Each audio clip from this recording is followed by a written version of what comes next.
समझ के नहीं चलेगा, हमारे जीवन में उसको आना बहुत जरूरी है। और उसके लिए परमेश्वर के पास आना होगा और परमेश्वर से ऐसा कृपा मांगना होगा।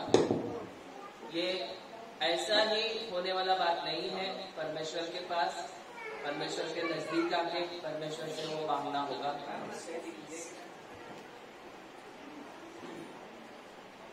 प्रभु को धन्यवाद। हम प्रार्थना करके शुरू करेंगे।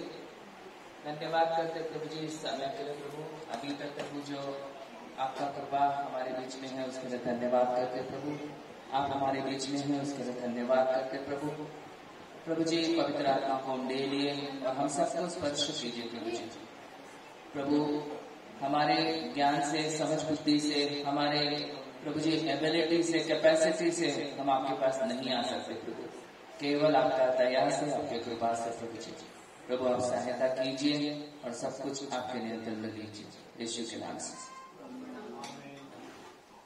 हमने जो पिछले सेशन में देखा कि नए करार के ख्रिस्ती लोगों को, मतलब जो सबसे कमजोर और सबसे छोटे से छोटा बिलीवर भी परमेश्वर को पिता बोल करके पुकार सकता है।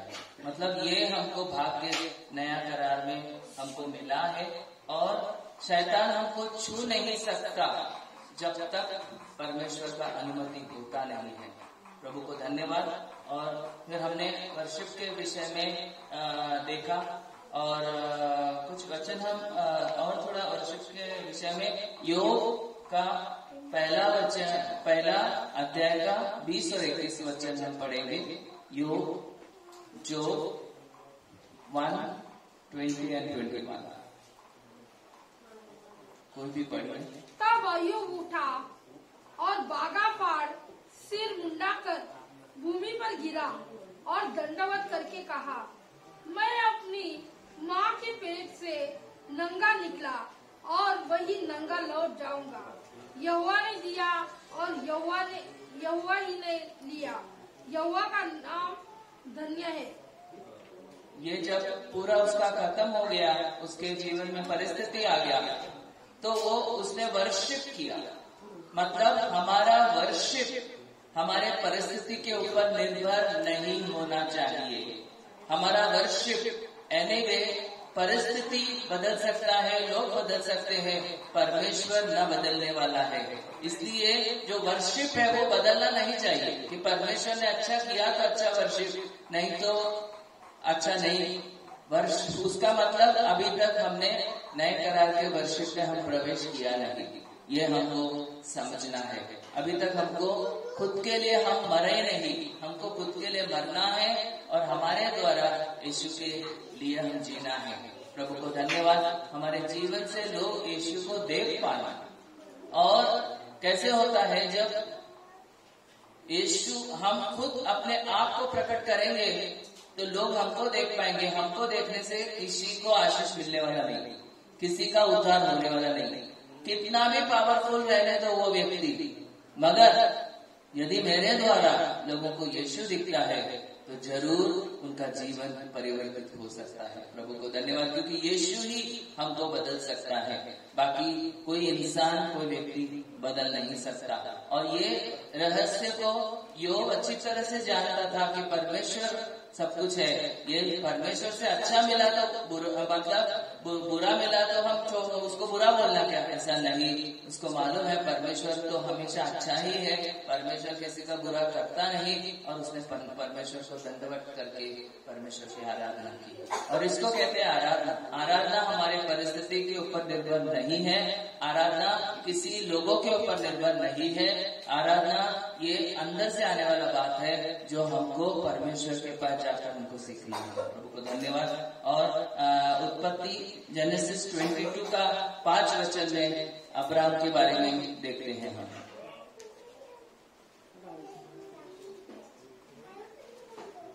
जेनेसिस 22 का 5, उत्पत्ति 22 का 5। और उसने अपने सेवकों से कहा, गधे के पास यही ठहरे रहो, यह लड़का और मैं वहां तक जाकर और दंडवत करके फिर तुम्हारे पास लौट आऊंगा। हाँ, और इंग्लिश में और हिंदी में हम तुम्हारे पास लौट आएंगे। हम बोले तो हम दोनों। अभी जब उसको वो बलि चढ़ा रहा है तो दोनों कैसे रिटर्न आ सकते थे, मगर अब्राहम उसको क्या बोलता है, हम फिर से लौट आएंगे। मतलब अब्राहम को इतना खातरी था कि मेरा बेटा मर गया तो अभी जिंदा करने के लिए परमेश्वर समर्थ है। जब बच्चा पैदा करने के योग्य दोनों भी नहीं थे, अब्राहम भी नहीं था और सारा भी नहीं थे, तब इसहाक का जन्म हो गया। तो जब परमेश्वर ऐसे समय में उनको बच्चा दे सकता है तो बच्चा मर गया तो भी जिंदा करने का सामर्थ्य परमेश्वर के पास है। ये उसको ठीक से मालूम था, इसलिए बोला हम जाते हैं और हम वर्शिप करके वापस आते। इसको कहते हैं वर्शिप। वर्शिप बोला तो अपना जीवन का सबसे उत्तम बातों को परमेश्वर के चरणों में डाल देते, इसको कहते हैं वर्शिप। और अभी हम सबत के विषय में देखेंगे। तीसरा जो हम विषय देखेंगे सबत का जो है ये बहुत कंफ्यूजन है। बहुत लोग अलग अलग बातों को सबत के बारे में बोलते हैं। सबत फ्राइडे है, सैटरडे है, ये है, वो है, ठीक है, वो कोई भी दिन होने दो, मगर वो दिन इम्पोर्टेंट नहीं है। सबत क्या है ये हमको समझना बहुत जरूरी है। इब्री 4 का 1 पहला वचन हम पढ़ेंगे। इसलिए जबकि उसके विश्राम में प्रवेश करने की प्रतिज्ञा, विश्राम में प्रवेश करना, इसको कहते हैं सबत। सबत बोला तो विश्राम में प्रवेश करना। और 9वां वचन में क्या लिखा है और 10वां वचन में क्या लिखा है?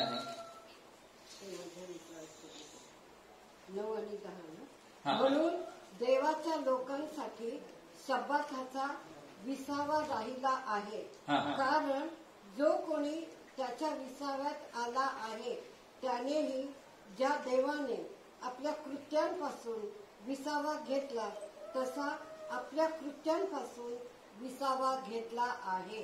हाँ, अपना कृत्यापासून विसावा घेना, उसको बोलते सबत। मतलब हम अपने सब काम को छोड़ के परमेश्वर के सानिध्य में आना है।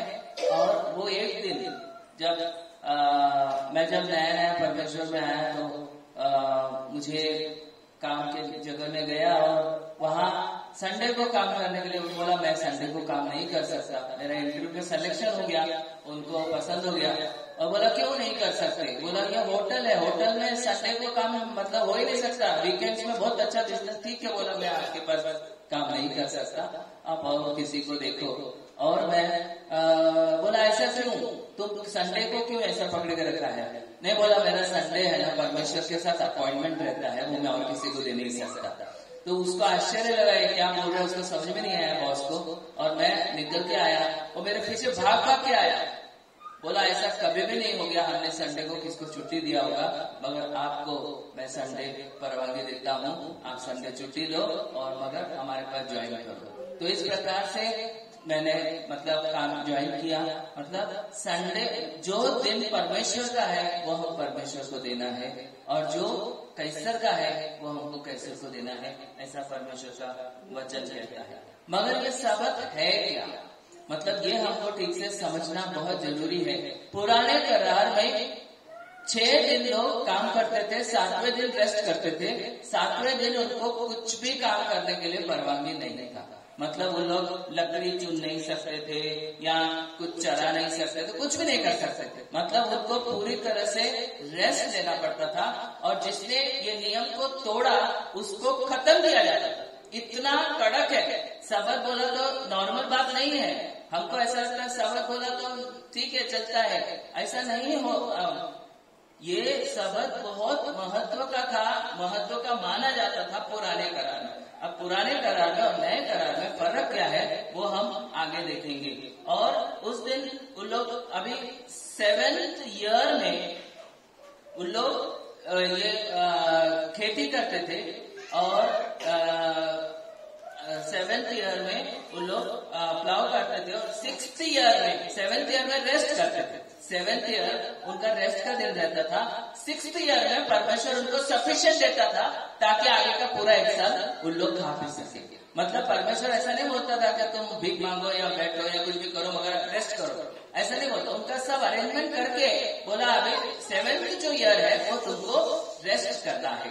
मगर इजरायली लोगों ने ये नियम को तोड़ा तो उनको 70 बरस बंदीवास में जाना पड़ा। उनको बंदीवास में जाना पड़ा 70 बरस, क्योंकि उन लोगों ने सबत को तोड़ा। उन लोग 7th ईयर में भी फ्लाइंग का लालच की वजह से उन लोग खेती करने लगे और पैसे कमाने लगे। कुछ साल परमेश्वर ने ऐसे जाने दिया और उसके बाद परमेश्वर का न्याय उनके ऊपर आ गया। प्रभु को धन्यवाद। आगे हम उत्पत्ति 1 का 1 हम पढ़ेंगे। उत्पत्ति 1 का 1। हाँ। आदि में परमेश्वर ने आकाश और पृथ्वी की सृष्टि की। इधर क्या लिखा? सृष्टि बोला तो परमेश्वर ने बनाया, मतलब वो पहले से था। पृथ्वी और आकाश पहले से था और परमेश्वर ने उसको बनाया था, सुंदर बनाया था बहुत, और पहले से था, क्रिएट किया उसको। जैसा मनुष्य को परमेश्वर ने क्रिएट किया, ऐसा ही सृष्टि को परमेश्वर ने क्रिएट किया। और उसके बाद तीसरा वचन क्या लिखा है? तेव्हा देव बोलला, प्रकाश होवो, आणि प्रकाश झाला। हाँ, तो तीसरा वचन से परमेश्वर ने सब सृष्टि का पुनर्निर्माण किया। मतलब ऐसा लिखा मेड, सृष्टि नहीं किया, उसने पुनर्निर्माण किया। मतलब जो सृष्टि परमेश्वर ने बनाया था वो बिगड़ चुका था और परमेश्वर ने उसको रीबिल्ड किया। मेड ऐसा लिखा है इंग्लिश में, उसने बनाया, फिर से बनाया। कोई भी चीज बनाते तो जो पहले है उसको वो बिगड़ गया तो बनाते दूसरा। ऐसा जब सृष्टि बिगड़ गया, अभी दूसरे वचन में वो बिगड़ा हुआ अवस्था को लिखा है। दूसरा वचन में, उत्पत्ति 1-2 में वो बिगड़ा हुआ अवस्था को बोला है। हाँ। आणि पृथ्वी आकार विरहित व शून्य होती। जलनिधीच्या पृष्ठभागावर अंधार होता। अभी इधर परमेश्वर ने सृष्टि का निर्माण किया, ऐसा लिखा है ऊपर, और इधर लिखा है अंधार था और ऐसा मतलब सब बिगड़ गया, अवस्था बिगड़। परमेश्वर तो ऐसा बनाएगा नहीं, हमेशा अच्छा ही बनाएगा, परफेक्ट बनाएगा, फिर बिगड़ कैसे गया? ये जो 2 वचन के बीच में कुछ तो ऐसा इंसिडेंस हो गया जिसके वजह से सारा पृथ्वी बिगड़ गया। इसलिए परमेश्वर को फिर से रीमेक, मतलब फिर से बनाना पड़ा।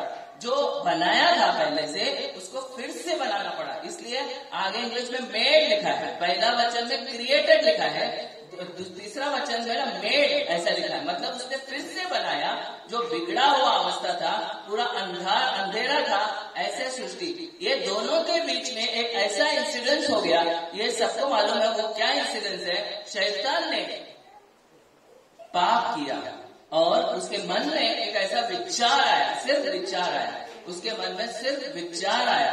मतलब उसने बोलकर भी नहीं दिखाया, सिर्फ विचार आया कि मैं परमेश्वर के ऊपर जाऊंगा। ऐसा एक विचार उसके दिल में आया और उसी समय परमेश्वर ने उसको नीचे फेंक दिया। तब जो बनाया था, सृष्टि का निर्माण परमेश्वर ने किया, वो शैतान ने उसको पूरा बिगाड़ दिया। मगर परमेश्वर इतना अद्भुत है कि वो फिर से ज्यों का त्यों बना सकता है और उसने फिर से सृष्टि को, ये अच्छा है। जब बोला ये आसमान हो जाओ, धरती हो जाओ, बोला ये अच्छा है, पक्षी हो जाओ, और ये सब तरफ उसने बोला ये अच्छा है, ये अच्छा है। मतलब उसके बाद परमेश्वर ने फिर से सब सृष्टि का निर्माण किया और फिर से परमेश्वर ने उसको अच्छा बनाया। मगर और एक बात हमको समझना है, हमारा जीवन जो है ना, ये वचन दूसरे की तरह हमारा जीवन भी ऐसा बिगड़ा हुआ था। मतलब कोई शेप नहीं था। मतलब हम लोग पाप में पड़े हुए, कोई मूर्ति पूजा, कोई गंदगी में, कोई पाप में, कोई दुष्टता में, ऐसे सब अवस्था में हम पड़े हुए। यीशु आकर उसने हमको फिर से, उसने हमको निर्माण किया और फिर से हमको उसने नया बनाया। और आज हम जो भी हैं परमेश्वर की कृपा से है। इसलिए पौल कहता है मैं जो भी हूँ परमेश्वर की कृपा से हूँ। ये हमको समझना है। और आगे हम परमेश्वर ने, आगे हम लिखते हैं कि परमेश्वर ने रेस्ट किया, उसके बाद पूरा बनाया उसने और उसके बाद परमेश्वर ने रेस्ट किया। कौन सा वचन है? 25 एक का ही है। 7व्या दिवशी हाँ, देवाने पाहिले, संध्याकाळ झाली व सकाळ झाली, हा 6वा दिवस. याप्रमाणे आकाश व पृथ्वी आणि तेथील सर्व काही सिद्ध झाले. देवाने केलेले आपले काम 7व्या दिवशी 7व्या दिवशी संपविले. केलेल्या सर्व कामापासून त्याने 7व्या दिवशी विसावा घेतला. हाँ, विसावा घेतला. और उत्पत्ति 2:2 में भी एक बात लिखा है, पढ़ेंगे 2:2 ही पढ़ा है. हाँ, तो उसमें जो है 7वां दिवस परमेश्वर ने क्या किया? विसावा दिया. अभी ये बात हमको ठीक से समझना बहुत जरूरी है. परमेश्वर ने 7th डे में रेस्ट किया, मगर मनुष्य को कौन से दिन में बनाया? परमेश्वर ने 6वें दिन में बनाया. 6वें दिन में बनाया बोला तो 7th डे मनुष्य के लिए फर्स्ट डे है. अभी इजरायली लोग उल्टा करते थे. इजरायली लोग क्या करते थे? 6 दिन काम करते थे, 7वें दिन वो लोग रेस्ट करते थे. मगर परमेश्वर ने सृष्टि में ऐसा नहीं बनाया. परमेश्वर ने बोला पहला दिन रेस्ट करना है. रेस्ट मतलब परमेश्वर के सानिध्य में आना है और परमेश्वर से हम परमेश्वर के साथ सहभागिता लेना है और परमेश्वर के साथ सब सीखना है. और फिर 7 दिन, बाकी का 6 दिन जो है परमेश्वर का इच्छा हमारे जीवन से पूरा होना है. इसलिए परमेश्वर ने ऐसा हमको बनाया. इसलिए तो यीशु आया. अभी हमने जो वचन पढ़ा, यीशु स्वर्ग से उतर कर क्यों आया? तो अपना इच्छा को उसने हटा के परमेश्वर का इच्छा करने के लिए वो इस पृथ्वी पे आया. यही सबत का महत्व यीशु उधर बता रहा है. मतलब परमेश्वर का महत्व, पहला दिन हमारे जीवन में सबत होना चाहिए. अभी पहला वचन में क्या लिखा है? उत्पत्ति पहला में प्रारंभिक देव, मतलब शुरुआत में देव होना चाहिए कि नहीं? मतलब हमारे लाइफ में भी शुरुआत में देव होना चाहिए. ये परमेश्वर की इच्छा है कि पहला दिन हमारा रेस्ट का है, बाकी 6 दिन काम का है. ये हमको ठीक से समझना है. और वो 6 दिन आगे हम एक्सोडस 31 16 और 17 वचन में पढ़ेंगे कि सबत क्यों महत्व का है. निर्गमन 31. सो इजरायली विश्राम दिन को माना करे, हाँ. वरन पीढ़ी पीढ़ी में उसको सदा की वाचा का विषय जानकर माना करे. वह मेरे और इजराइलों के बीच सदा एक चिन्ह रहेगा. हाँ. क्योंकि 6 दिन में यहोवा ने आकाश और पृथ्वी को बनाया. हाँ. और 7वें दिन विश्राम करके अपना जी ठंडा किया. हाँ. और 13 वचन क्या लिखा है? जब परमेश्वर मूसा से सीनै पर्वत पर ऐसी बातें कर चुका, तब उसने उसको अपनी उंगली से लिखी हुई साक्ष्य देने वाली पत्थर की 2 तख्तियां दी. नहीं. 13 वचन. हाँ. इस्रायल लोकांना आणखी असे सांग की हाँ. तुम्ही माझे शब्दात अवश्य पाळावे. कारण पिढ्यानपिढ्या तुमच्यामध्ये ही खूण आहे. यावरून हे कळावे की तुम्हाला पवित्र करणारा मी परमेश्वर आहे. अभी समझ में आया? मतलब सबत जो हम रेस्ट में जाते हैं, परमेश्वर हमको पवित्र करता है वो दिन. इसलिए परमेश्वर बोलता रेस्ट करो, मतलब मेरे सानिध्य में आओ, मैं तुमको पवित्र करूंगा और फिर तुम बाकी के 6 दिन काम को जाओ. मतलब ऐसा नहीं है कि अभी ये नए करार का जो सबत है वो फर्स्ट डे है. फर्स्ट डे रेस्ट का है, 6 दिन काम का है. पुराने करार का जो सबत है वो 6 दिन काम का है और 7वां दिन रेस्ट का है. तो ये सब उल्टा जो था, मगर उत्पत्ति से परमेश्वर ने ऐसा नहीं किया. जब परमेश्वर ने मनुष्य को बनाया तो परमेश्वर ने आदम को 6वें दिन में बनाया और 7वें दिन में बोला रेस्ट करो. मतलब जब जैसे ही बनाया और उसके बाद परमेश्वर बोलता उनको रेस्ट करो, मतलब फर्स्ट डे उनके लिए रेस्ट का है और उसके बाद 6 दिन जो है वो काम का है. तो ये हमको समझना बहुत जरूरी है. आगे हम देखेंगे. उत्पत्ति का हो गया. पवित्र होने का, अभी ये हमको ठीक से समझना है कि जैसा मैंने बोला वर्शिप जो है वो हमारा लाइफस्टाइल होना चाहिए, वो रोज हमारे जीवन से होना चाहिए। मतलब रोज और रोज परमेश्वर का इच्छा करना और अपने इच्छाओं को मारना, ये इसको बोलते हैं वर्शिप। Every day. अभी समझो फॉर एग्जाम्पल, अभी मुझे प्रार्थना करने के लिए इच्छा नहीं है, मगर परमेश्वर का वचन कहता है कि नित्य प्रार्थना किया करो, तो मुझे इच्छा रहने दो, नहीं रहने दो, मैं प्रार्थना करूंगा। इसको कहते हैं खुद का इच्छा को मार कर परमेश्वर का इच्छा करना। हर एक बात में। अभी तुमको किसी ने दोष लगाया, अभी समझो तुमने कुछ गलत नहीं किया, मगर तुमको सामने वाला गलत साबित करने का कोशिश कर रहा है, और फिर तुम क्या करते हैं? परमेश्वर का वचन क्या कहता है कि बदला लेना मेरा काम है, वो तुम बदला मत लो, तुम शांत रहना। अभी मेरे को बताओ, योसेफ का जीवन में हम देखेंगे कि योसेफ को अलग अलग परिस्थिति से जाना पड़ा। अलग अलग परिस्थिति से जाने के बाद अभी उसको जाके उसका लाइफ थोड़ा सेटल हो गया जब उसको पोतीफर के घर में मैनेजर का काम मिला। अब वो पोतीफर के घर में अच्छा पोजीशन में काम करता था, अच्छा पेमेंट था, सब कुछ एकदम फर्स्ट क्लास। मतलब उसको ऐसा लगा होगा कि अभी एवरीथिंग सब गुड हो गया, परमेश्वर ने मेरा सब प्रार्थना सुन लिया, मुझे ऐसा वैसा सब कुछ आया होगा दिल में। बहुत दिनों के बाद उसको प्रार्थना मतलब काम मिल गया होगा, अच्छा काम मिला, वो खुश रहेगा कि नहीं? जरूर खुश रहेगा। इतना तकलीफ से जाने के बाद, इतना सब अत्याचार उसके ऊपर होने के बाद, और एक फाइनली एक अच्छा काम उसको मिल गया, और उधर उसकी वाइफ उसके पीछे पड़ गई। अब उसकी वाइफ उसके पीछे पड़ गई, मतलब ये तो मुसीबत हो गया ना। अभी इतना टाइम के बाद मेरे को काम मिला और ये वाइफ को पीछे पड़ गई, तो 1000 बार क्या सोचते थे, जानते ना क्या कहने का सोचते उसके साथ। अभी क्या करेंगे, काम इतना इम्पोर्टेंट है, इतने टाइम के बाद मिला है, परमेश्वर से क्षमा मांग लेंगे। मेरे परमेश्वर के विरुद्ध में मैं पाप कर नहीं सकता। समझ में आया? मतलब वो उसको कोई लेना देना नहीं। हमारा इज्जत दांव पे लग गया तो भी परमेश्वर का नाम ऊंचा करना जो छोड़ता नहीं, उसे कहते हैं worship. This is true worship. खुद का इच्छा को पूरी तरह से खत्म करना। यीशु का इज्जत दांव पे लगा कि नहीं लगा? यीशु का इज्जत दांव पे लगा कि नहीं लगा?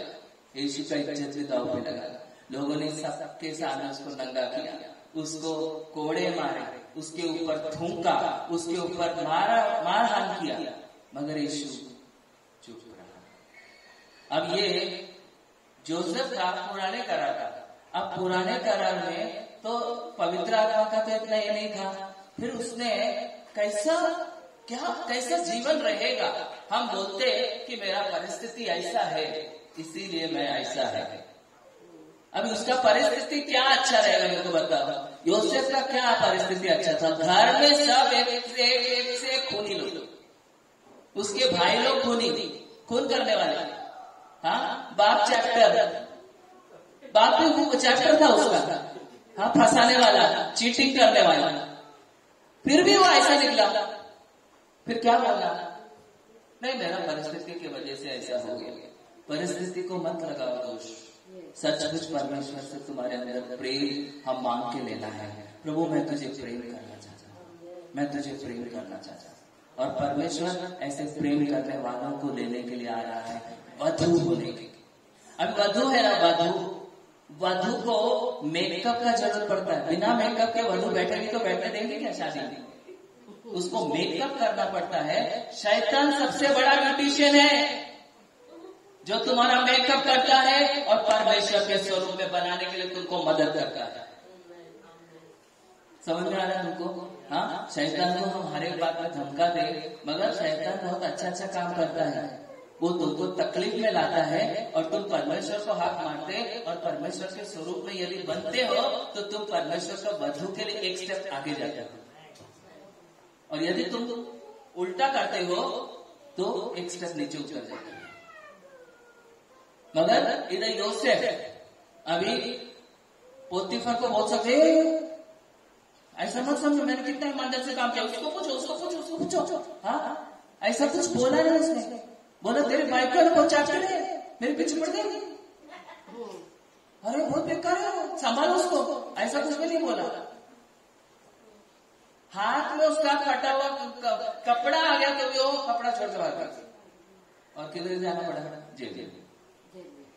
मुश्किल से एक अच्छा काम मिला, वो भी सत्यानाश।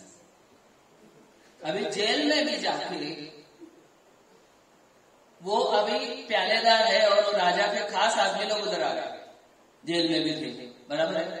तो वो उनको भी बोल सकता था, और ये तुमको मालूम नहीं वो पोतीफर है ना, उसकी वाइफ में बहुत चाचा है, उसके वजह से मेरा मेरे भाई लोग तो धड़ ठीक नहीं निकले, हाँ उनके वजह से तुम भुगत ही रहा है, मगर ये देखो इसका भाई भी कैसे।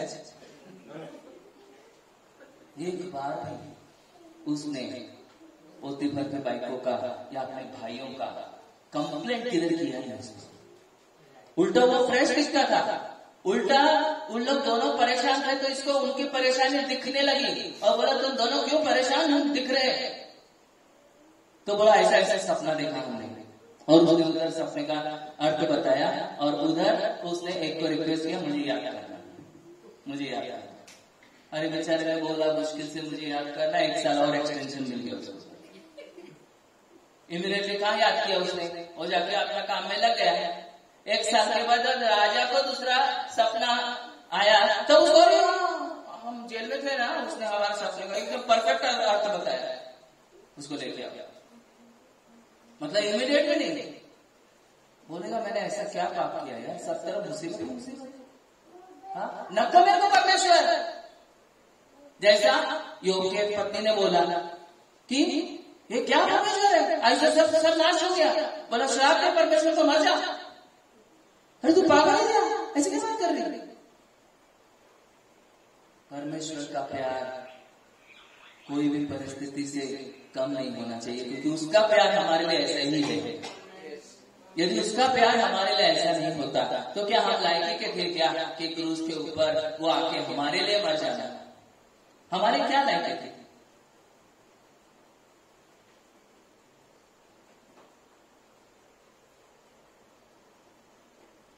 परमेश्वर हमसे ऐसा समर्पण चाहता है कि मेरा इज्जत भी दांव में लग गया तो भी प्रभु मैं तुझे छोड़ूंगा नहीं, मैं तुझे त्यागूंगा।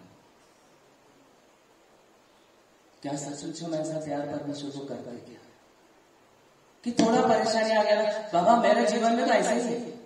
स्किट में भी हमको देखने को मेरे को ना प्रॉब्लम है मेरे लाइफ में, ये एक्चुअल है परिस्थिति लोगों का, ये एक्चुअल लोगों का परिस्थिति है।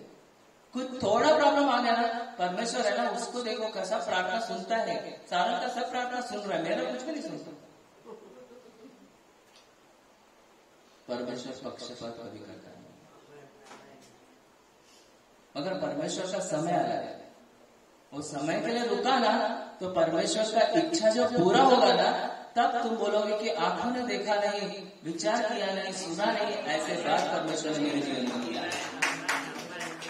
वेट करना पड़ता है। योसेफ वेट किया और किधर गवर्नर जाके बन गया, इतना बड़ा पोजीशन पे आ गया। पोतीफर जब ऊपर चला गया, पोतीफर को उसके सामने झुकना पड़ा। राजा ने बोला मेरे बाद ये सबसे ऊंचा रहेगा, सब लोग उसके सामने झुकेंगे। और कौन सी जगह में? इजिप्ट, जहां मूर्ति पूजा का शहर है, जहां परमेश्वर के विरोध करने वाले लोग हैं, ऐसे जगह में परमेश्वर ने अपने बच्चे को ऊंचा किया। ये अद्भुत परमेश्वर है, उसके लिए हमको वेट करना पड़ा, रुकना पड़ा। प्रभु मुझ पर दया करो, प्रभु आपकी पवित्रता में मुझे बढ़ने दे, मेरे अंदर से कुरकुर हटाओ। प्रभु बहुत टेंशन आता है, हटाओ। प्रभु आप शब्द मेरे मुंह से निकलता है, हटाओ। प्रभु मैं तुझे प्रेम करना चाहता हूं। I want to fall in love with you, Lord. I want to fall in love with you. ये हमारा समर्पण परमेश्वर के साथ है क्या? परमेश्वर का हमारे साथ ऐसा ही समर्पण है। यदि ऐसा समर्पण नहीं होता ना, स्वर्ग छोड़कर पृथ्वी पे इतना अपमानित होकर आता नहीं मरने के लिए। उसका हमारे साथ ऐसा ही समर्पण है। वो हमको नाम लेके जानता है, वो हमारा बाल में गिनती करके रखा है, वो हमारे हर एक डिटेल को जानता है। अरे कोई दीवाना ही ऐसा कर सकता है और वो हमारा दीवाना है। क्या हम परमेश्वर के दीवाने हैं क्या? हम परमेश्वर के दीवाने बनना ये परमेश्वर को कहता है। कोई भी परिस्थिति आ गया तो भी मैं तुझे छोड़ूंगा नहीं, मैं तुझे त्यागूंगा नहीं। इतना भी करता है तो उसके पोतीफर के वाइफ के विषय में नहीं आया, नहीं उसके भाइयों के विषय में आया। इतना भी करता है, नहीं यीशु को आया।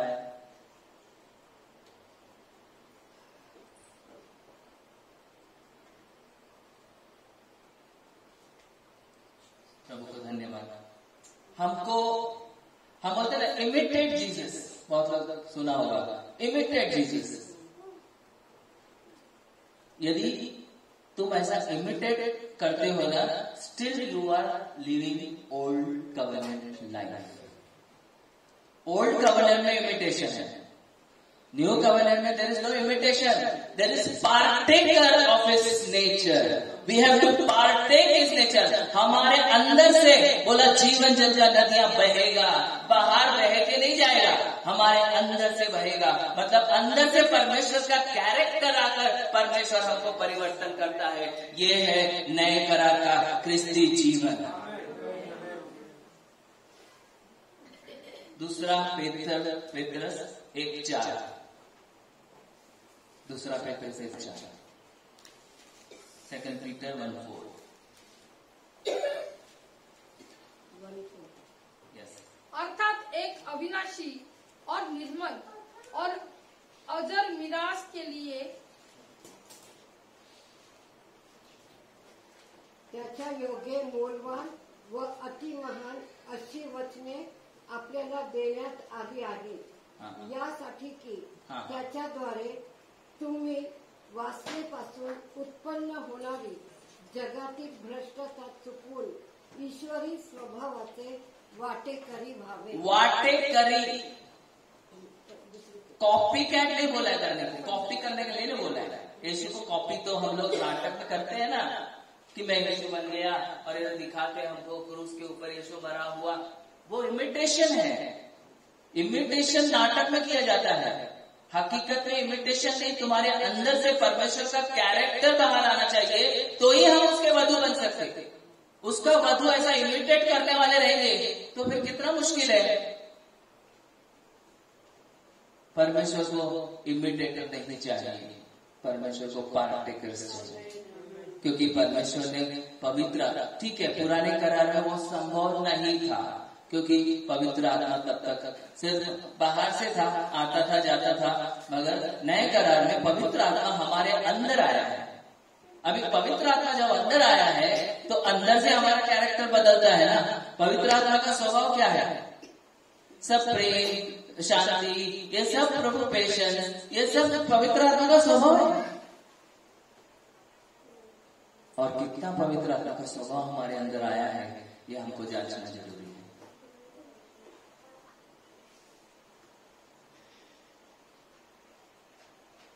प्रभु को धन्यवाद। अब फिलिपियंस 2:12-13 में पढ़ेंगे।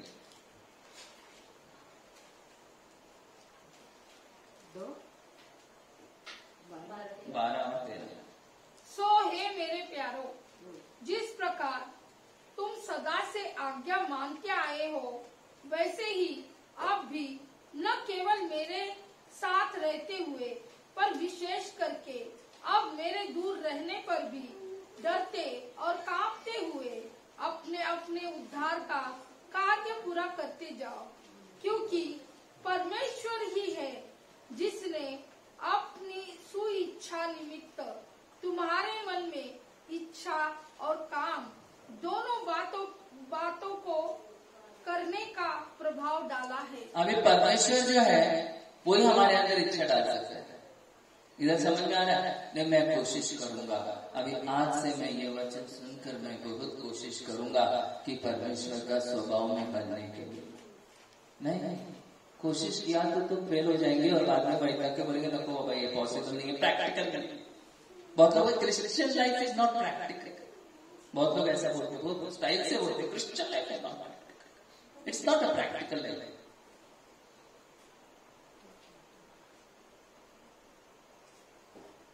परमेश्वर ने हमको ऐसा कोई भी बात करने के लिए नहीं बोला है जो हम नहीं कर सकते। पहला उसने खुद करके दिखाया, उसके बाद वो बोलता अभी ऐसा करो, वो बोलता फॉलो नहीं बोला। हाँ, उसने आके ऐसा तुमसे बैठे, जैसा अभी दाविद बैठा है उधर और बोल रहा है ऐसा करो वैसा करो तो तुमको पवित्र जीवन मिलेगा, ये होगा वो होगा, चला गया मर के। कौन फॉलो करता था?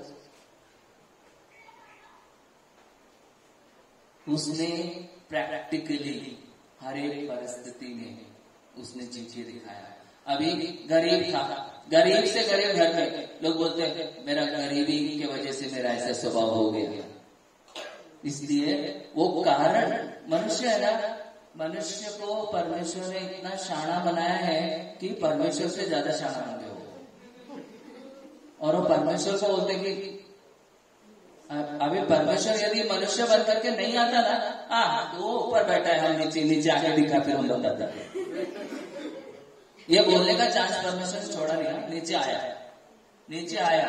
हाँ, वो परमेश्वर का बेटा है, परमेश्वर का बेटा है, तो भी उसका सारा अधिकार को वो ऊपर ही छोड़ के मनुष्य का रूप, कमजोर रूप धारण करके आया। जितना फैसिलिटी हमको है उतना ही फैसिलिटी उसको था, उसको कुछ भी एडिशनल फैसिलिटी नहीं, जितना हमको उतना ही उसको फैसिलिटी था। नहीं मेरा गरीब से गरीब घर में पैदा हो गया, नहीं मेरा एरिया है ना टप्पोरी एरिया है, उधर तुम रह के देखा रहे बहुत टप्पोरी लोग, ऐसे लोगों के बीच में कैसा रहे पवित्र जीवन जिएगा। इस ऐसा लिखा है नाज़रेत से क्या अच्छा आ सकता है, ऐसे जगह में यीशु रहा जहां कुछ भी अच्छा नहीं आ सकता था, पवित्र जीवन जी के दिखाया। अब वो बोलता है फॉलो मी, मतलब सब उसने प्रैक्टिकली करके बोला मुझको फॉलो करो। और God is a perfect God, वो किधर भी क्वेश्चन छोड़ा नहीं तो बहुत हम लोग है ना होशियार लोग, इसलिए बोला ना कि होशियार लोग है ना परमेश्वर के राज्य में प्रवेश करना थोड़ा मुश्किल है। मैंने मेरा वचन जबकि न्यायों से छुपा कर जबकि बच्चों में प्रकट की। अभी आगे का टॉपिक वही है, बच्चे मतलब क्या होता है वो अभी पहले ये टॉपिक खत्म होने के बाद हम आगे जाते हैं। ये सब टॉपिक्स है ना एकदम रिलेटेड है। अब देखा तुम रेस्ट में आओगे, मतलब वर्शिप में तुम क्या करते हैं, परम पवित्र स्थान में परमेश्वर के सानिध्य में जाते हैं। इधर भी रेस्ट में बोला तो परमेश्वर के सानिध्य में तुम आते हो। ये भी एक वर्शिप का पार्ट है कि रेस्ट। और Christian life is effortless life, इसमें कोई एफर्ट लगाने की जरूरत नहीं, परमेश्वर का कृपा से तुमको जीने के लिए परमेश्वर ने बोला है।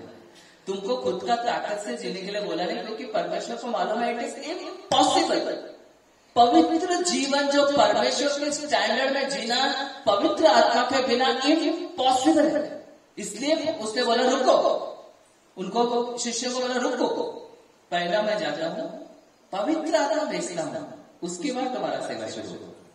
ऐसा नहीं बोला अब मैं सिखाया ना अभी करो मेरा इज्जत रखो मैं तो जा रहा, ऐसा नहीं बोला, बोला नहीं रुको, बोला मैं पवित्र आत्मा भेजता हूं ताकि वो पवित्र जीवन जीने के लिए तुमको शक्ति देगा।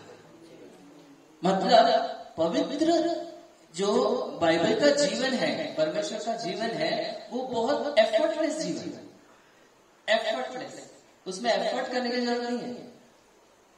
क्या करना है, प्रभु मुझको मदद करना, प्रभु मुझसे नहीं होता, प्रभु मेरा मुंह से, प्रभु मैं बहुत गुस्सा आ रहा है, प्रभु दया करना चाहिए। जरूर हमको दया मिलने सिवा छोड़ेगा, और कौन छोड़ना, प्रभु को छोड़ना नहीं। प्रभु जब तक तू मुझे तेरे नेचर में बदलता नहीं मैं तुझको छोड़ूंगा नहीं। परमेश्वर को बहुत खुशी है ऐसे लोगों को, परमेश्वर का कृपा। जैसे दावीद पाप किया मगर पश्चाताप करके करके हड्डी उसका चूर हो गया और और मतलब उसका तकिया पूरा गिल्ला हो गया, इतना उसने पश्चाताप किया और परमेश्वर ने उसके ऊपर दया की। अब सॉल के ऊपर दया नहीं हो गया, परमेश्वर के दावीद के ऊपर हो गया, जबकि दावीद का सिन सॉल से ज्यादा प्रभावशाली था। दावीद ने व्यभिचार किया, सॉल ने ऐसा कुछ नहीं किया, मगर दोनों में फर्क ये था, ही was a man pleaser and David was a God pleaser. ये फर्क था। मतलब उसने बोला मेरे दिल के अनुसार व्यक्ति, बोला उसको, दावीद को बोला मेरे दिल के अनुसार व्यक्ति। हाँ, मतलब पाप हो गया उससे, रोके रोके वो कौन है, गुस्सा आया उसको, और परमेश्वर का सेवक तू है, वो तूने किया वो पाप। तो उसने अभी मैं कोई भविष्यवक्ता आके राजा को ऐसा बोल नहीं सकता, राजा उसको सीधा अंदर करेगा, उसको सीधा खत्म होने के लिए इंस्ट्रक्शन देगा। दावीद ने ऐसा नहीं किया, दावीद ने प्यार के उसने पश्चाताप किया। राजा था, उसने वो सेवक को ऐसा नहीं क्या येड़ा क्या तुम बोलते अपना, ऐसा कुछ बोला नहीं। वो घुटने पे आया, उसको समझ हो गया कि क्या मेरे से गड़बड़ हो गया, इतना पत्नी छोड़ के तू ये तेरे नौकर का पत्नी के पीछे पड़ा।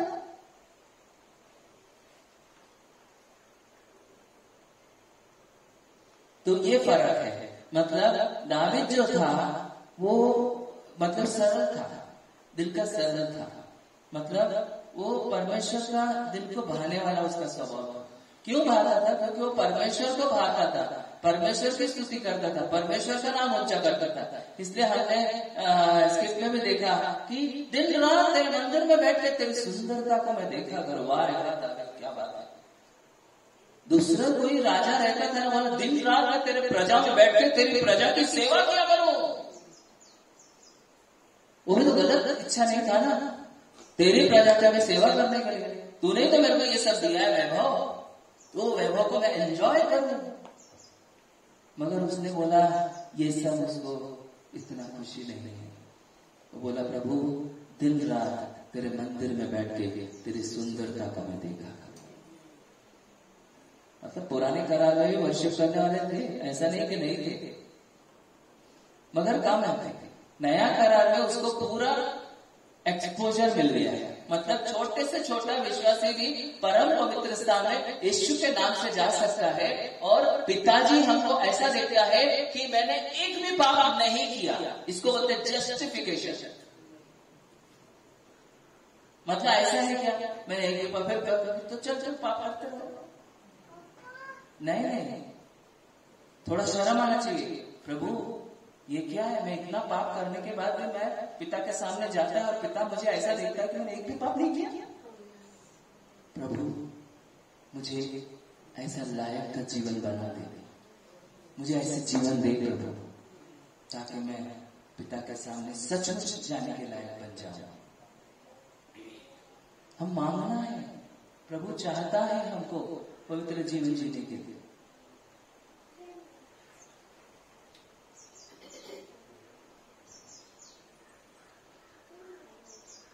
अब मैथ्यू 12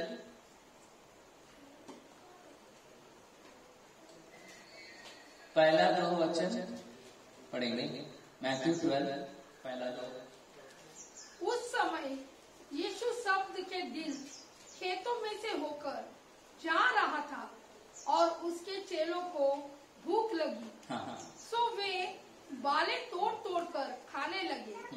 फरीसियों ने यह देखकर उससे कहा, देख तेरे चेले वह काम कर रहे हैं जो सबके दिन करना उचित नहीं है। 10वां वचन। आणि पहा तेथे वाळलेला हाताचा एक माणूस होता। तेव्हा त्यांनी त्याला दोष लावला, म्हणून त्याला विचारिले, सब्बात दिवशी रोग बरे करणे योग्य आहे काय? और देखो एक मनुष्य था जिसका हाथ सूखा हुआ था, और उन्होंने उस पर दोष लगाने के लिए उससे पूछा कि क्या सबके दिन चंगा करना उचित है अब इधर जो फॉल्स सैबथ जो था, जो ओल्ड कवेनेंट में था, वो फॉल्सहुड को परमेश्वर खत्म करने के लिए नया करार आया। इसलिए वो सही सैबथ का अर्थ बता रहा था कि भाई तुम्हारा गधा यदि खड्डे में गिर गया तो तुम लोग निकालोगे नहीं क्या सबके दिन, पड़ा रहता तो गधे को। हाँ, तो गधा को तुम इतना ख्याल करते थे, इंसान को ख्याल नहीं कर सकते, करना क्या क्या? मतलब सब परमेश्वर ने मनुष्य के लिए बनाया है, मनुष्य को सबके लिए नहीं बनाया है, उल्टा किया। लोगों ने नियम के जैसा सबको पालना शुरू किया। सब सबत जो है वो नियम के जैसा पालना नहीं। परमेश्वर का इच्छा हमको हर समय करना है, जिधर भी हम रहते। अभी चंगा करना बोला तो वो पुराने करार में उसको पाप माना जाता था। सबत के दिन यदि चंगा किया तो वो पाप माना जाता था, मतलब ऐसे लोगों को खत्म किया जाता था। मगर यीशु ने वो बोला फॉल्स, गलत बोल रहे थे। सबके दिन अच्छा करना अच्छी बात है, अच्छा करना चाहिए हमें। तो ये जो शब्द का जो रियल मीनिंग है, मैथ्यू 11:28 हम पढ़ेंगे। 28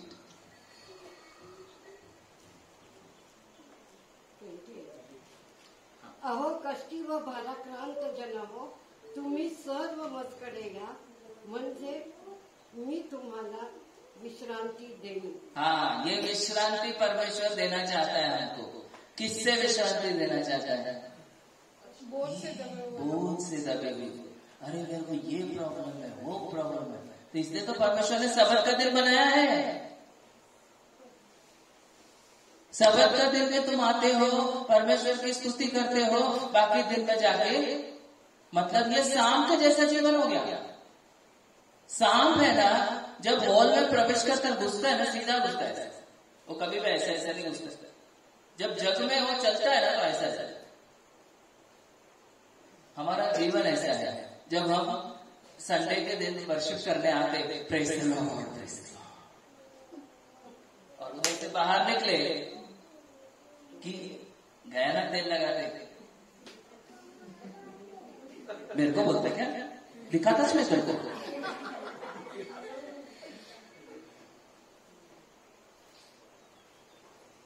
मतलब हम सचमुच सबत का दिन करके आए क्या, कौन सा दिन करके है मालूम। इसलिए हम बोलते हैं ना कि उधर अन्य भाषा और इधर मातृभाषा में झगड़ा, अन्य भाषा उधर, चर्च में अन्य भाषा, मातृभाषा में झगड़ा। बेटर है ना अन्य भाषा में बोलो। जब तक तुम मातृभाषा सुधारते नहीं तो अन्य भाषा का फायदा क्या तुमको? उसका फायदा भी होने वाला नहीं है। प्रभु मुझे अन्य भाषा का दान चाहिए, देगा, प्रभु देता है, परमेश्वर से खुशी है, मगर पहला मदर टंग तो ठीक करो। सांप के जैसा जीवन नहीं चाहिए। हर जगह हमको परमेश्वर को प्रकट करना है। इसलिए Sabbath should be our lifestyle, worship should be our lifestyle. मतलब वो लाइफस्टाइल होना चाहिए हमारे लाइफ। मतलब ऑफिस में जाओ, किधर भी जाओ, हम परमेश्वर को ही प्रकट करना चाहिए, और किसी को नहीं प्रकट करना, परमेश्वर को ही प्रकट करना चाहिए। ऑफिस में मेरे को किसने कुछ परमेश्वर के विरुद्ध बोल दिया, अभी देखो क्या होता है, यीशु को भी गुस्सा आया। अभी गुस्सा, अभी ये मेरा टॉपिक नहीं था, मगर मुझे बोलना, पता नहीं क्यों मुझे इससे बोल, यीशु को भी गुस्सा आया ना गुस्सा। फिर मैंने गुस्सा किया होगा। परमेश्वर का वचन कहता है कि गुस्सा करो मगर पाप मत करो। मतलब ऐसा भी गुस्सा है जो पाप का गुस्सा है। गुस्सा दो प्रकार का है, पाप का भी है और नॉर्मल गुस्सा भी है। जैसा अभी मैं मेरे बच्चे को डिसिप्लिन करता है तो वो प्यार का गुस्सा है, वो ऐसा गुस्सा वर्ज नहीं है परमेश्वर के वचन में। क्योंकि मगर परमेश्वर क्यों गुस्सा हो गया? मंदिर में बिजनेस बना दिया तो परमेश्वर को गुस्सा आया। गुस्सा आया, फिर भी उसने दांत नहीं खाया। मतलब ऐसा नहीं कि परमेश्वर को बहुत प्यार था उनके साथ, उनके लिए रोया, उनके लिए यरूशलेम के लिए रोया, मगर उधर उसको गुस्सा आया। परमेश्वर के विरुद्ध में हमको कोई कुछ बोला ना, हम चुप बैठ के कुछ नहीं बोलते, मानने तो आपने क्या कहता है, मगर मेरे को कुछ यीशु को गुस्सा आया, गुस्सा नहीं चलेगा। यीशु को क्यों गुस्सा आया? वही कारण से हमको गुस्सा आया, तो ठीक है।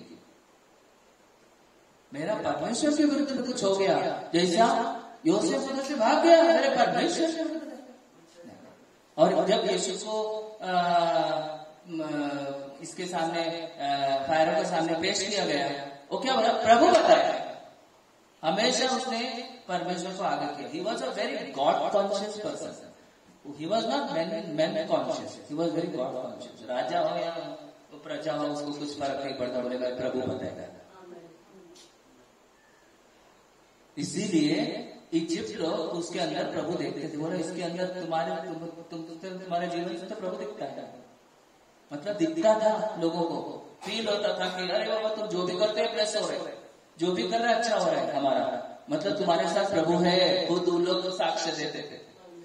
उसका जीवन ऐसा था, उसके बाप के जैसा वो चैप्टर नहीं था, या भाइयों के जैसा खुदी नहीं था। उसने अपना जीवन परमेश्वर के लिए उसने पवित्र रखा।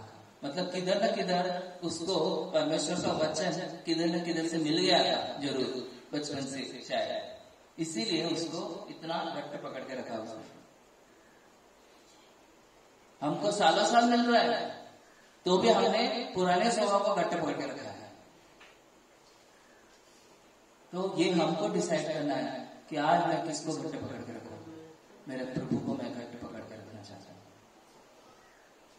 ये हमारा इच्छा होने दीजिए, हर एक का इच्छा हमारे जीवन में। और उधर रियल सबक, जो बोझ से दबे हुए लोग मेरे पास आओ, मैं तुमको विश्राम दूंगा, और मेरा जुआ तुम ले लो, तुम्हारा जुआ मुझे दे दो। जुआ समझता है ना, जुआ सबको मालूम है ना, वो बैलगाड़ी के ऊपर जो लगाते, उसमें एक प्रभु है और एक मैं है। अब परमेश्वर आगे जाएगा और मैं नहीं जाएगा तो चलेगा क्या? दोनों को साथ में जाना पड़ेगा, दोनों को साथ में जाना पड़ेगा। इसलिए घाई मत करो ना, तुम आगे, तुम परमेश्वर से पहले ही जाने आगे। मतलब हम प्रॉब्लम कैसा होता है कि हर एक प्रॉब्लम खुद सॉल्व करने का कोशिश करते हैं और भी बिगाड़ देते हैं, उसके बाद प्रभु के पास जाते हैं। ज्यादा बिगाड़ के फिर प्रभु के पास जाते हैं, प्रभु अभी मैं क्या करूं? प्रभु बोला मैंने बोला था ना मत कर, मेरे पे भरोसा था। योसेफ ने जस्टिफाई नहीं किया खुद को,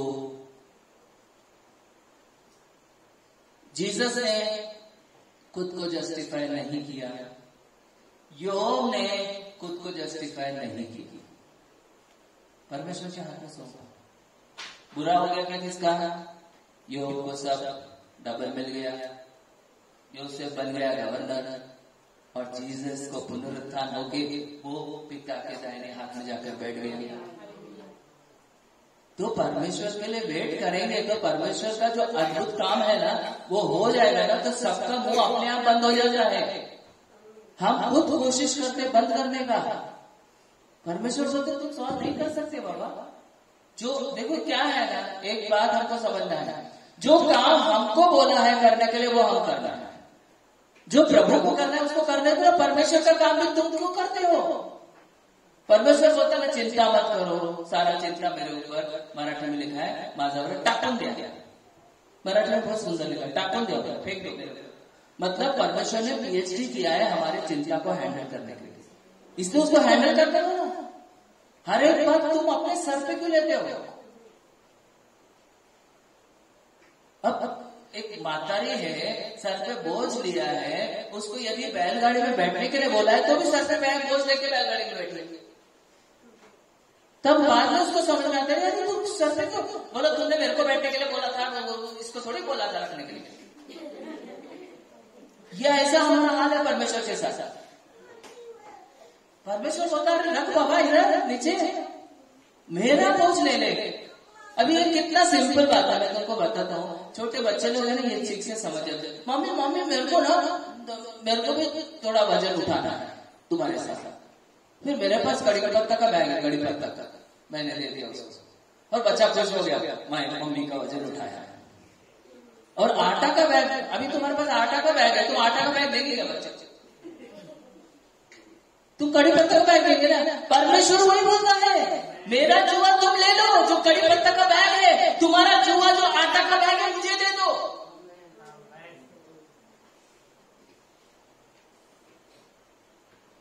तो हम सचमुच रेस्ट में रहेंगे।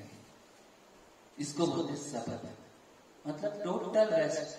Christian life is effortless total rest करते ये लाइफ है। यीशु को कभी भी किधर भी टेंशन आते हुए तुमने देखा क्या?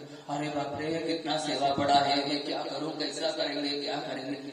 यीशु मरने तक भी बहुत सारा सेवा और बाकी था क्या नहीं, पूरा कंप्लीट तो नहीं हो गया, सबका तो उद्धार नहीं हो गया।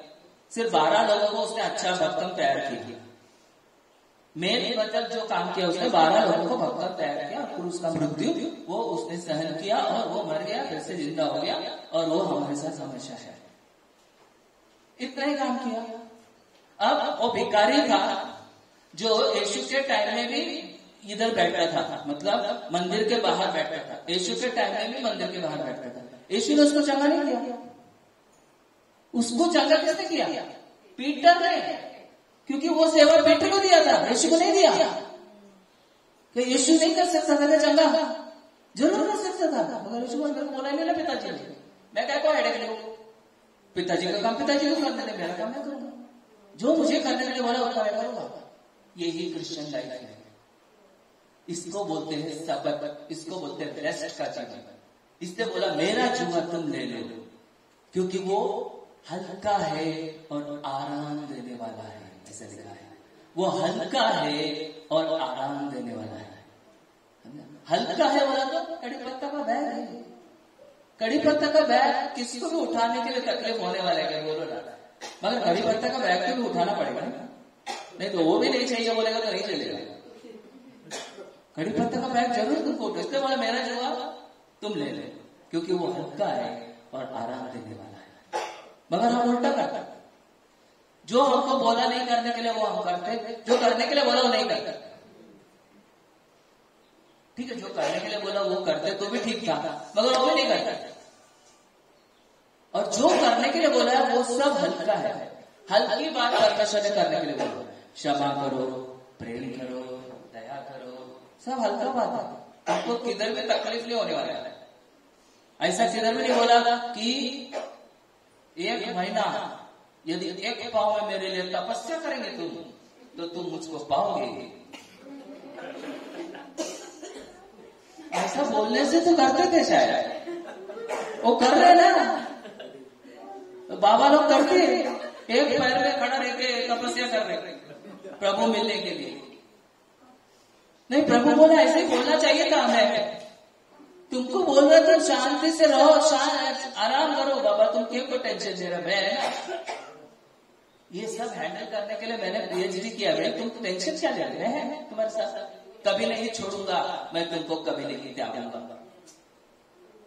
नहीं, तुम बाजू को मेरे को पहले हैंडल करने दे। तू कब क्या हैंडल करेगा? तब तक वो मेरा जान खाएगा क्या? करो हैंडल। फ्री विल दिया है प्रभु, तुमको पकड़ने वाला नहीं है। फ्री विल यीशु को भी था, यीशु ने पिता का इच्छा किया। फ्री विल हमको भी है, हम पिता का इच्छा नहीं करते। फ्री विल दिया है। आदम और हवा को भी था, आदम और हवा ने पिता का इच्छा नहीं किया। कोई आदत हमको लग गया अभी।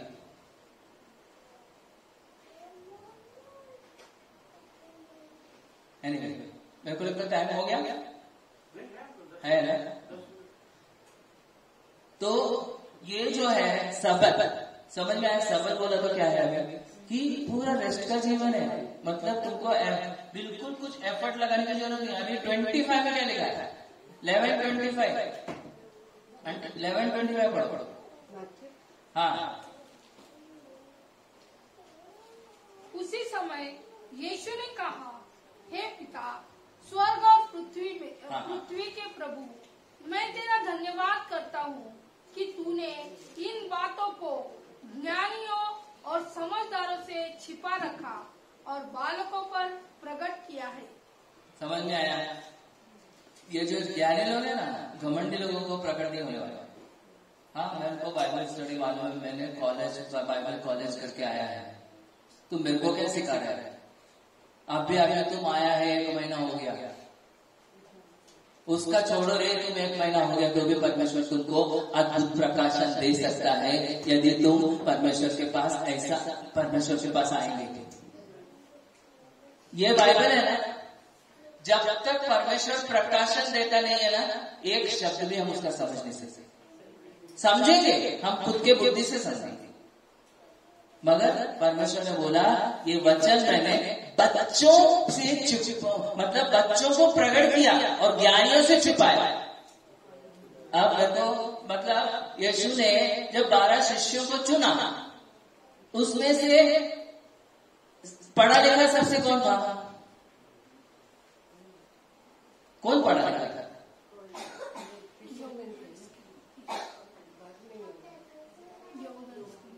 हाँ, जूडस, वो पढ़ा लिखा था। कैसा निकला? ज्ञानी है ना। यीशु को क्या मालूम, क्या समझता है इतना? ज्ञानी किधर गया? आत्महत्या करके मर गया। इसलिए, और उधर था ना, गमालियल का कॉलेज था, उधर बाइबल टीचिंग किया जाता था लोगों को। तो यीशु अभी जब पूरा रात भर परमेश्वर ने प्रार्थना में समय बिताया और उसके बाद उसने 12 शिष्यों का नाम पिता ने उसको प्रकट किया। ये 12 नाम है जो मेरे सेवा के लिए मैं उनको आगे लेके जाऊंगा, और वो नाम लेके आया और एक एक करके सबको उसने अपने पीछे आने के लिए बोला। अब वो तभी वो गमालियल के कॉलेज में जाके बैठा नहीं कि चलो now come on, I am going to take interview of everyone, चलो मेरे सामने आ जाओ, one by one, I want to select people for my ministry. Gamaliel में कोई भी ऐसे लायक नहीं। अभी यूबीएस में, अभी मैं तुमको सारा यूबीएस में पीटर को एडमिशन नहीं मिलता। बराबर समझा तुमको मैं क्या बोल रहा हूँ? पीटर गया ना, उसको एडमिशन नहीं है। अरे तुम मच्छी पकड़ने वाला, तेरे को नहीं दे सकता।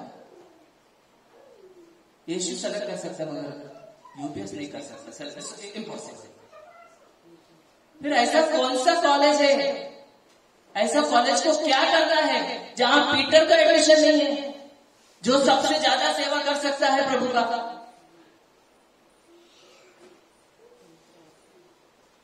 समझ में आता है मैं क्या बोलता हूँ? इसलिए ये वचन बोला मैंने, मेरा वचन ज्ञान। अभी परमेश्वर क्लेवरनेस और इंटेलिजेंस के विरुद्ध में नहीं है, उसके ऊपर घमंड करने वालों के विरुद्ध में। ये समझ के चलो, मतलब हम होशियार है, पढ़ना नहीं, लिखना नहीं, अनपढ़ अंगूठा छापे रहना परमेश्वर नहीं, ठीक है, जब के लिए वो जरूरी है, तुम कर रहे, पढ़ा लिखा है, अच्छा है, तुम बाइबल भी अच्छा पढ़ सकते, धन्यवाद प्रभु को, मगर उसके ऊपर घमंड करना ये परमेश्वर को पसंद नहीं। उसके ऊपर घमंड किया ना, वो परमेश्वर को खुशी नहीं। अभी पॉल में था, वो पढ़ा लिखा था, इंटेलिजेंट था, सब, मगर वो क्या बोला? ये सब मैं यीशु के लिए कैल कचरा समझता। क्यों इतना प्रकाशन मिल गया उसको? बच्चे के जैसे था। बच्चों को मैं मेरा वचन प्रकट करूंगा, ज्ञानियों से छिपा कर करूंगा। ज्ञानियों से छिपा कर रखूंगा बोलते, इंटेलिजेंट लोगों से छुपाएगा नहीं, जो इंटेलिजेंस के ऊपर घमंड करने वालों से छुपाएगा। इसलिए आगे यदि वो तुम मैथ्यू 11 का आगे पढ़ोगे तो बोला मुझसे सीखो। क्या सीखो? 2 बात सीखने के लिए बोला, मुझसे सीखो। पढ़ो आगे का वो उधर से आगे वचन पढ़ो 26। माझ्या पित्याने माझ्या हाती सर्व काही, हाँ, माझ्या पित्याने माझ्या हाती सर्व काही दिले आहे, सर्व काही दिले आहे, आणि पित्या वाचून पुत्राला कोणी ओळखीत नाही। हाँ, पित्या वाचून पुत्राला कोणी ओळखत नाही। अभी इतना याद रखना, हम परमेश्वर को ओळखते तो ये यीशु ने हमारा फरमाइश किया, इसलिए हम ओळखते। समझ में आया? यीशु डिसाइड करता है कि अब इसको ओळखने क्या, नहीं ओळखना, इसको ओळखने देना है, नहीं देना है, वो यीशु डिसाइड करता है, क्योंकि उसको पिता से हमको मिलाने का काम यीशु करता है। इसलिए घमंड करने की कोई बात नहीं। ये परमेश्वर का कृपा है जो मुझे सच्चा और जिंदा खुदा का परिचय हो गया और मेरा उद्धार होके मैं उसके रास्ते पे आ गया। ये परमेश्वर का दया है। इसलिए पौल कहता है जो भी हो कृपा से हो। इसलिए पौल कहता है मेरे अंदर कुछ भी अच्छा नहीं है। इसलिए पौल कहता है, पहला पौल कहता है मैं सारे बिलीवर से सबसे बेकार बिलीवर मैं हूँ। बाद में बोला, पहला प्रेशियस बोला, बाद में बिलीवर बोला, बाद में बोला सब पापियों से लेके सबसे ज्यादा मुख्य पापी में। मतलब उसका पश्चाताप का लेवल है ना बढ़ते गया, क्योंकि परमेश्वर के लिए प्यार बढ़ते गया। प्यार बढ़ते जाएगा तो पश्चाताप का लेवल भी तुम्हारा बढ़ना चाहिए। मतलब तुम्हारे जितना तुम परमेश्वर के करीब आओगे ना, उतना तुम अपने अंदर के गंदगी को परमेश्वर के सामने देख पाओगे और उसके लिए पश्चाताप तुम कर पाओगे। ये तुमको समझ में आना चाहिए कि पश्चाताप का लेवल बढ़ना चाहिए। मगर हमारा उल्टा हो गया। जब हम प्रभु को स्वीकार किया, हम छोटे छोटे बातों में रोते थे, परमेश्वर से बिलबिलाते थे, प्रभु मुझको इससे ठीक कर ठीक कर। अभी हमको लगता है अभी हम बहुत शाणे हो गए, हमको वचन मालूम हो गया, अभी इतना पहले के जैसा रोना नहीं है। मतलब ये हम परमेश्वर पर बढ़ने का निशान नहीं, हम कम हो रहे। हम मांगना, जिसको उसके आने का इंतजार है वो अपने आप को शुद्ध करते ही रहता है, ऐसा परमेश्वर का वचन। मतलब इट इज अ कंटिन्यूअस है। मतलब वो ऐसा रुकने वाला बात नहीं है कि एक बार पश्चाताप किया उसके बाद तुम कुछ भी करो तुमको स्वर्ग मिलेगा। ऐसा भी लोग हैं बोलने वाले, पश्चाताप हो गया ना तुमको स्वर्ग मिलेगा, कुछ भी करो उसके बाद चलेगा। अच्छा कुछ भी करो, ऐसा कैसा कुछ भी करो, ऐसा पियक्कड़ और झगड़ा करने वालों को उसका वधू बना के लेके जाएगा वो फिर क्या क्या इतना टाइम पास करने के लिए आया नीचे। पवित्र जीवन हमको जीकर दिखाया, क्यों टाइम पास किया? ऊपर से बोलता था तुम बाबा पश्चाताप करो, सब लोग चलो। नीचे आकर क्यों इतना सब डेमोन्स्ट्रेशन करके दिखाया और फिर बोला फॉलो मी।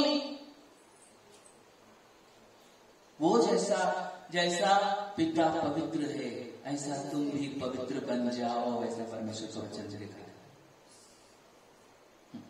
आगे बढ़ो। आणि पुत्रा वाचून व ज्या कोणास त्याला प्रगट करावयाची पुत्राची इच्छा असेल त्याच्या वाचून पित्याला कोणी ओळखीत नाही। आगे अहो कष्टी व भाराक्रांत जन हो, तुम्ही सर्व माझ्याकडे या, म्हणजे मी तुम्हाला विश्रांती देईल। मी जो मनाचा सौम्य व लीन आहे पुढे त्या माझे जो आपणावर घ्या, माझे जो आपणावर घ्या व माझ्यापासून शिका। इधर बस यही मुझे बोलने का था। इधर परमेश्वर ने अपना नम्रता को सीखने के लिए बोला। मतलब उसका मतलब क्लियर है, इस जग में नम्रता का कोई डेफिनेशन नहीं है। इस जग में कोई भी ऐसा नम्र जीवन जी नहीं रहा है। नहीं तो ऐसे बोलता था कि तुम लोग नम्र बन जाओ, या ऐसा कुछ तो बोलता था ना, नम्र बन जाओ, ये करो वो करो, ऐसा कुछ। मेरे से सीखो, मतलब हमको परमेश्वर से सीखने का बात है ये नम्रता हमको परमेश्वर से सीखने का बात है। अपने आप आने वाला बात नहीं है, अपने आप तुमको आएगा नहीं, तुमको सीखना पड़ेगा। परमेश्वर से वो सीखना पड़ेगा। तुमको परमेश्वर के पास जाना हो और परमेश्वर तुमको सिखाएगा कि नम्रता क्या है। परमेश्वर हमको सिखाना चाहता है, मगर उसको ही सिखाएगा जो उसके पास जाता है, और उसको ही सिखाएगा जो बच्चे हैं। जो बच्चे नहीं है, ऊपर लिखा न्यायों से छुपाया। मतलब क्वालिफिकेशन क्या है? बच्चे बन जाओ। और उसके लिए अभी यीशु जो है ना, वो पूरा मतलब जग का यूनिवर्सिटी है,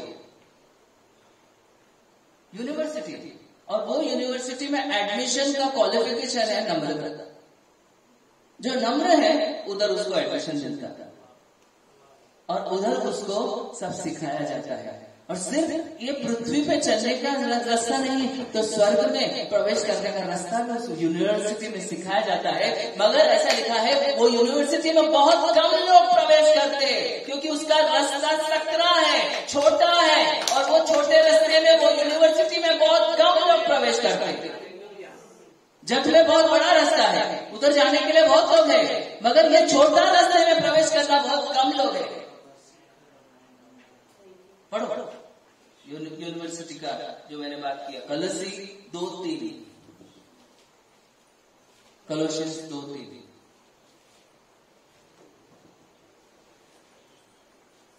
जिसमें बुद्धि और ज्ञान से सारे भंडार छिपे हुए हैं। हाँ, बुद्धि और ज्ञान का सारा भंडार छिपा हुआ है, मतलब पूरा भंडार है उधर, भंडार। तो ये यूनिवर्सिटी के पास हमको जाना है, मतलब उधर एडमिशन लेने का एक ही है, तुम नम्रता सीखो प्रभु से, नम्रता सीखो। और नम्रता मैंने बोला क्या है, क्या बोला? नहीं, नम्रता का मतलब क्या बोला, मीनिंग क्या है नम्रता का? पिछले सेशन में मैंने बताया, क्या बताया? नम्रता का डेफिनेशन क्या है? ऊपर से वो नीचे उतर के खुद का इच्छा को न करके पिता का इच्छा को पूरा किया, उसको कहते हैं नम्रता। तुम भी अपना इच्छा को न करके पिता का इच्छा पूरा करना, वो नम्रता है। ऐसा इच्छा करो और परमेश्वर के पास जाओ और परमेश्वर से सीखो। परमेश्वर तुमको अपने वचन का गहरा प्रकाशन दे देगा और तुम्हारे लिए नहीं तो तुम बहुत लोगों के लिए उसका उपयोग हो जाएगा। प्रभु को धन्यवाद, हम प्रार्थना कर करेंगे। हालेलुया, धन्यवाद करते प्रभु जी इस समय के लिए। प्रभु जी सचमुच प्रभु जी ये जो भाग्य प्रभु आपने हमको दिया है, आपको पिता बोलने का अधिकार हमको दिया है, शैतान से लड़ने का हमको अधिकार दिया है, और प्रभु जी हालेलुया जो प्रभु आपके सानिध्य में आके आपका आराधना करने का अधिकार दिया है, और प्रभु जी